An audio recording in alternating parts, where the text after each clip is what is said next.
안녕하세요, 블랙스완입니다. 최근에 코스피가 어느 정도 상승을 했죠. 시장의 분위기는 괜찮은 편인데요.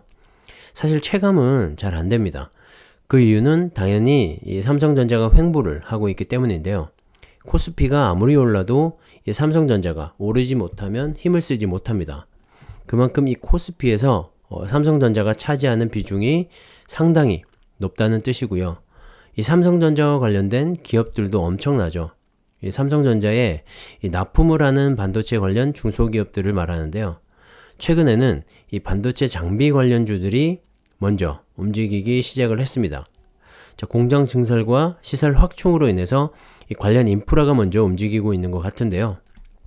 그 다음은 이 생산으로 이어지니까 당연히 이 삼성전자도 이제 곧 상승을 시작할 거라고 생각을 합니다. 올 한 해 개인이 삼성전자를 순매수한 금액이 20조 원이 넘는다고 합니다. 4개월이 채 지나지 않았는데요. 지난해 1년 동안 개인들이 삼성전자를 순매수한 금액이 15조 6,960억 원이었는데 4월 현재까지 이 작년 한 해 수치를 넘어선 40조 9,830억 원을 순매수를 했다고 합니다. 올해 개인이 이 코스피에서 사들인 금액의 절반을 삼성전자에 투자를 한 셈인데요. 그만큼 이 개인들의 투자 성향이 똑똑해지고 있다고 개인적으로 생각을 합니다. 이 단타나 테마주를 쫓아서 투기를 하는 게 아니라 정말 투자의 개념으로 은행의 이율보다 높은 배당에다가 어느 정도의 수익 창출이 가능하면서 유가시장에 상장된 어느 기업보다 위험 손실이 적고 안정적일 거라는 생각으로 이 삼성전자에 투자를 하고 있다고 생각을 하거든요. 그 마음 절대로 변치 마시고요. 천천히 수량을 한번 늘려가는 재미를 느껴보셨으면 합니다. 하지만 올 들어서 개인이 매수한 삼성전자의 평균 순매수 가격은 84,700원 정도라고 하는데요. 오늘 종가인 이 82,800원에 비하면 대체적으로 마이너스 구간일 겁니다. 그 중에는 꾸준히 매수해오던 장기 투자자분들도 계실 거고 정말 올해 들어서 처음으로 이 매수하신 분들도 계실 텐데요. 지금 손해 구간이라 하더라도 차익 실현을 하지 않으면 확정된 손실이 아니기 때문에 기업의 가치를 믿고 정말 흔들림 없이 꾸준히 투자를 한번 해보시기를 추천드리겠습니다. 오늘 국회에서는 이 반도체 기술 특위가 공식적인 출범을 했습니다. 늦어도 8월까지는 이 완성도를 갖춘 반도체 산업지원 특별법을 만들겠다고 밝혔는데요. 최근에 반도체는 정말 전 세계적으로 중요한 이슈가 되고 있죠.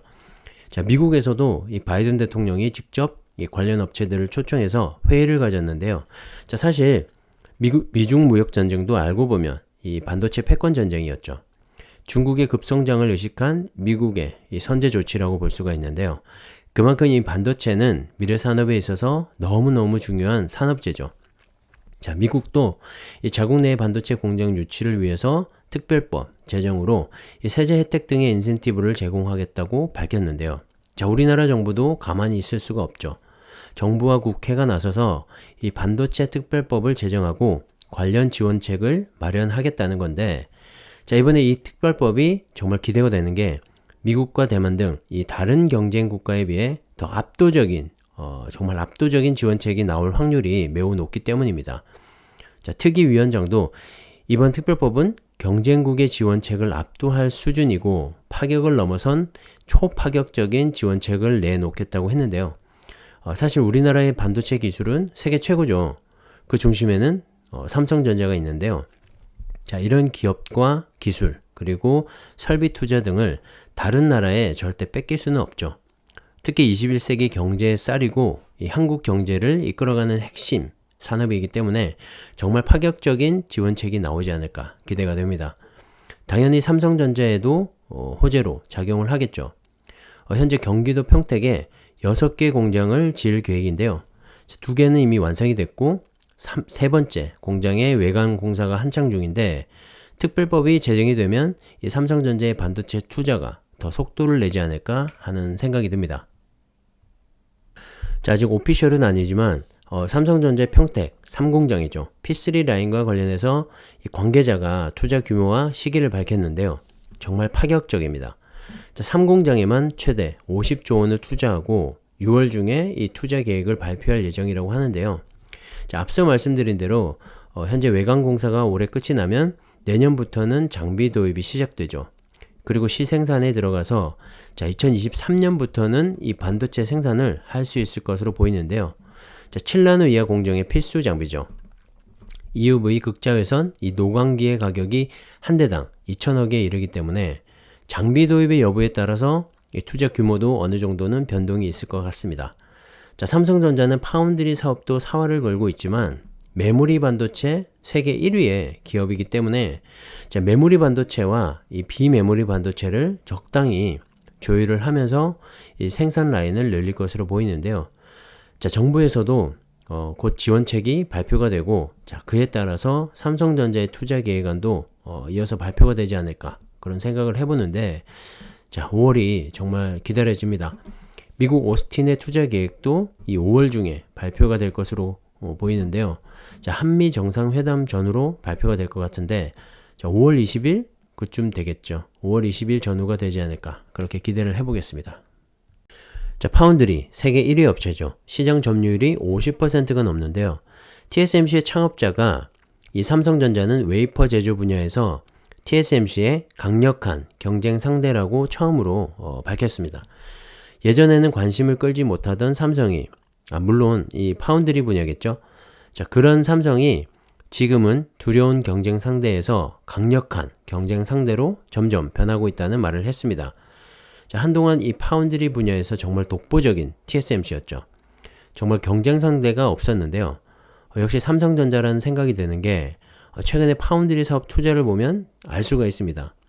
사실 기술력이 없으면 절대로 할 수가 없는 일이죠. 하지만 삼성전자는 이 메모리 반도체 세계 1위 기업이지 않습니까? 자, 기술력 하나는 정말 세계 최고인데요. 자, 그런 기술력을 바탕으로 규모의 경제로 밀어붙이는 모습을 보고 TSMC도 좀 놀라지 않았나 하는 생각이 듭니다. 하지만 아직까지는 TSMC에 한참을 못 미치는데요. 자, 저는 이 앞으로 그 격차는 차츰차츰 줄어들 거라고 확신을 하고 있는데 자, 10나노 이하의 점유율은 이미 6대4 정도로 삼성이 많이 따라왔습니다. 사실 10나노 이하는 경쟁자가 없죠. 기술력이 안 돼서 다른 업체들은 범접할 수가 없는 그런 영역인데요. 자, 글로벌 기업들 역시 이 TSMC와 삼성전자에 기댈 수밖에 없습니다. 자, 10나노 이하급의 이 반도체 사용이 앞으로 점점 더 늘어나게 될 텐데 이 TSMC 혼자서는 절대 감당이 안 되겠죠. 그래서 삼성이 이 규모를 키우고 있는 것이고 언젠가는 그런 기술력으로 이런 TSMC를 압도하는 날이 올 거라는 생각이 드는데요. 저는 그 시점이 3나노, 이 3나노 공정이라고 생각을 합니다. 자, 3나노부터는 이 TSMC와 이 반도체 구조가 달라지기 때문에 삼성은 거기서 승부를 볼 것이고 잘 된다면 2023년부터는 파운드리 업계에서도 정말 지각 변동이 일어나지 않을까 생각을 합니다. 자, 어디까지나 제 기대를 말씀드린 거고요. 그래서 저는 삼성전자에 열심히 투자를 하고 있습니다. 여러분도 잘 판단하셔서 꼭 성공 투자하시기를 바라겠습니다. 자, 오늘 하루도 정말 수고 많으셨고요. 여기까지 하겠습니다. 감사합니다.